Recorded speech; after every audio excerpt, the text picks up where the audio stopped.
Hello friends, अब एक estimate के अकॉर्डिंग बिलियंस ऑफ स्टार्स मिलकर एक गैलेक्सी को बनाते हैं और सेम इसी तरह की अगर 140 बिलियन गैलेक्सी को जोड़ दिया जाए तो उसे हम यूनिवर्स कहते हैं। मतलब जो चीज़ भी आज तक हम जानते हैं space, time, planet, star universe का ही हिस्सा है।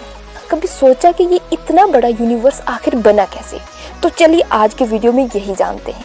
ये टाइम था अर्ली 20th सेंचुरी का, जहाँ पर लोग अभी तक ये मानते थे कि जो ये यूनिवर्स है ये स्टैटिक है, अनचेंजेबल है, इसमें कोई भी बदलाव नहीं होता।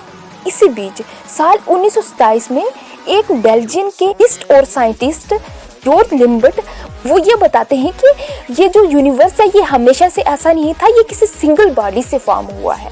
और इस बात का लोगों ने बहुत मजाक उड़ाया और इस बात को ज़्यादा सीरियसली लिया नहीं। और इसके ठीक 2 साल बाद साल 1929 में एस्ट्रोलॉजर एडविन हुबल अपने रिसर्च पेपर पब्लिश करवाते हैं और उसमें वो ये बताते हैं कि जो यूनिवर्स है ये स्टैटिक नहीं है, ये एक्सपेंड कर रहा है।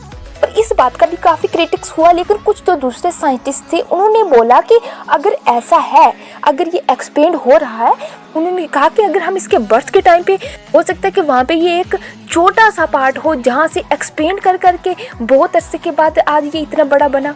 ये सब प्रेडिक्शन थी। अब इन बातों का बहुत क्रिटिक्स हुआ, लेकिन और इसी बीच एक साइंटिस्ट थे, उन्होंने इस कंसेप्ट को नाम दिया बिग बैंग थ्योरी का, जो आगे जाके मोस्ट एक्सेप्टेड थ्योरी मानी जाती है। फिर इसके बाद साल 1948 में राल्फ अल्फर्ड और कुछ दूसरे साइंटिस्ट प्रिडिक्ट करते हैं कि अगर बिग बैंग हुआ था तो फिर जाहिर है उस टाइम कुछ लाइट, टेम्परेचर या एनर्जी और वो आज कहीं ना कहीं यूनिवर्स में एग्जिस्ट कर रही होगी। इस पे हमें स्टडी करनी चाहिए। और फिर इसके बाद साल 1965 में टेलीफोन लेबोरेटरी जो न्यू जर्सी में एग्जिस्ट करती थी, उस पे 2 साइंटिस्ट काम कर रहे थे, अर्नो पेंजिस एंड रॉबर्ट विल्सन। और वहाँ पे उन्हें एक्सीडेंटली टेम्परेचर राइज हुआ दिखता है और कुछ माइक्रोवेव की वॉइस सुनाई देती है और उन्हें लगा कि ये गड़बड़ी कुछ एंटीना में जो पिजन्स हैं उनकी वजह से हुई है। एंटीना को साफ किया, पिजन्स को रिमूव किया और जो भी वेस्ट मटेरियल था उसे साफ कर दिया, लेकिन फिर भी वो जो गड़बड़ी थी वो एग्जिस्ट कर रही थी। और फिर इसके बाद एस्ट्रोफिजिकल जर्नल में वो इस पेपर में वो पब्लिश करवाते हैं कि ये जो वॉइस उन्हें एक्सीडेंटली सुनाई दी है यही कॉस्मिक माइक्रोवेव बैकग्राउंड है। फिर इसके बाद एक एक्सपेरिमेंट, एक के बाद एक रिसर्च होने लगी, लेकिन आज तक जितनी भी बिग बैंग पे स्टडी हुई है वो सिर्फ mathematical calculation, computer calculations, models या स्पेसक्राफ्ट के थ्रू ही हुई है। और इसके अकॉर्डिंग आज से 13.8 बिलियन ईयर अगो ये यूनिवर्स एक छोटे से डेंस और बहुत ही हार्ड पॉइंट के अंदर एग्जिस्ट करता था, एक सिंगुलरिटी थी। और वहाँ से अचानक से एक एक्सप्लोजन हुआ, एक विस्फोट हुआ, बिल्कुल ऐसे जैसे एक बैलून में अगर हम हवा भरेंगे तो उसके ऊपर अगर कुछ डार्ट्स वगैरह होंगे तो उनकी साइज भी बढ़ेगी, वो एक दूसरे से दूर दूर भी जाने लगेंगे।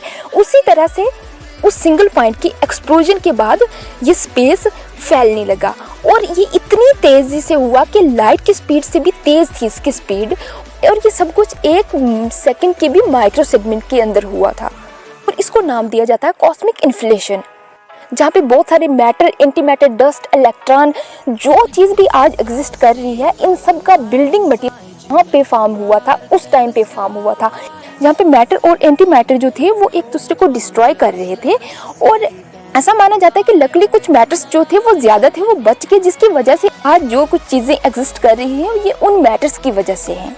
यहाँ पे क्या होता है कि प्रोटॉन और न्यूट्रॉन की फॉर्मेशन होती है और जिसकी वजह से आगे जाके हाइड्रोजन और हीलियम गैस बनता है। उस टाइम ये बिग बैंग एक्सप्लोजन के 3,80,000 साल बाद तक विजिबल लाइट नहीं थी, वहाँ पे कुछ नज़र नहीं था आता। और इस टाइम क्या हुआ, जो फ्री इलेक्ट्रॉन थे वो न्यूक्लियस से जाके मिले और वहाँ पे उन्होंने एटम की फॉर्मेशन की, फिर जिसके थ्रू जो विजिबल लाइट है वो नज़र आना शुरू हुई। और इसको कभी कभी after glow of big bang भी कहते हैं और इसे दूसरे नाम से भी जानते हैं, जो है कॉस्मिक माइक्रोवेव बैकग्राउंड, जो एक्सीडेंटली अर्नो पेंजिस और रॉबर्ट विल्सन को जो रेडियो एंटीना पे काम कर रहे थे। जितने भी आज हमें प्लैनेट, स्टार, सैटेलाइट, एस्टेरॉइड वगैरह दिखते हैं, यानी जिन चीज़ों को हम जानते हैं, ये सिर्फ यूनिवर्स का 5% ही है। इसके अलावा एक डार्क एनर्जी है जिसे आज तक कोई ऐसा इंस्ट्रूमेंट एग्जिस्ट ही नहीं करता जो उसे पहचान पाए वो एक्चुअल में है क्या है। अब आगे आगे जैसे जैसे न्यू रिसर्च होगी, जैसे जैसे न्यू डेवलपमेंट होगी, तो इन सब चीज़ों के बारे में भी पता चलेगा।